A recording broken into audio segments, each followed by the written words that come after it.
guys! Welcome for another video. At ngayong araw ay may Christmas party ang aking kapatid sa kanilang school gaganapin. At ngayong araw ako naman muna ang kanyang kasama for today's video.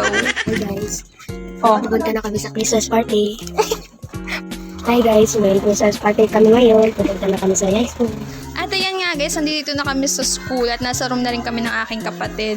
Hi guys! Welcome for another video. Today's may program ngayong araw. Yung kapatid ko, nalalit tayo maingay. So yun yun.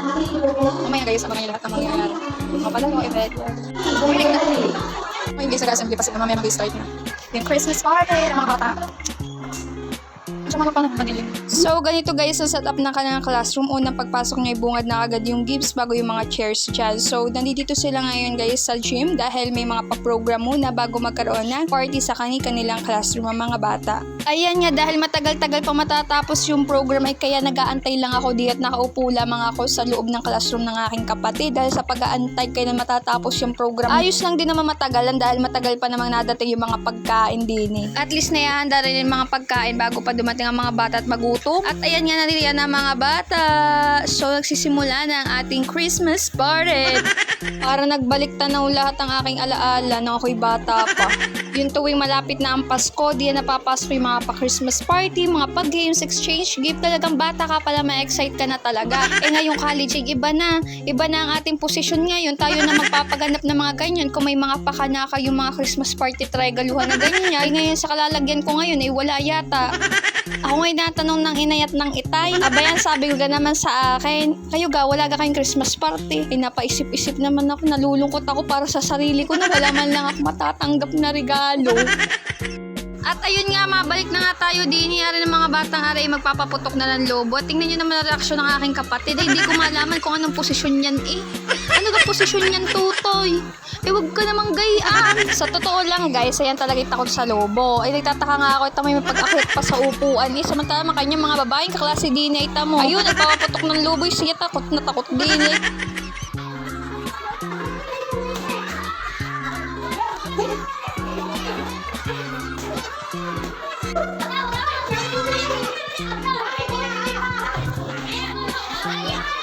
At ayan na nga siya naman ang ang sabi.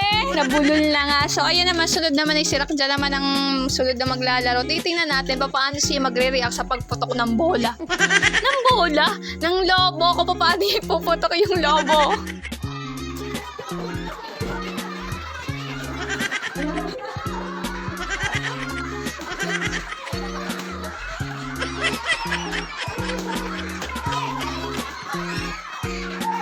At matapos nga kanilang mga palaro ay nag-exchange gift na at may kakain na rin naman sila. Dito nga lang hindi ko na-videohan yung pagbigay at pag-abot ng regalo para kay Rakjan dahil liban pala yung nakabonus sa kanya. Balang natanggap niya lang ay yung badminton. Abay, regalo namin badminton. Natanggap niya rin badminton eh. Nagkipagpalitan lang gayon. Pag ganitong stage ay badminton na retraketa din ang mga gusto namin noon eh. Ngayon badminton na rin ang gusto ng mga batang ari.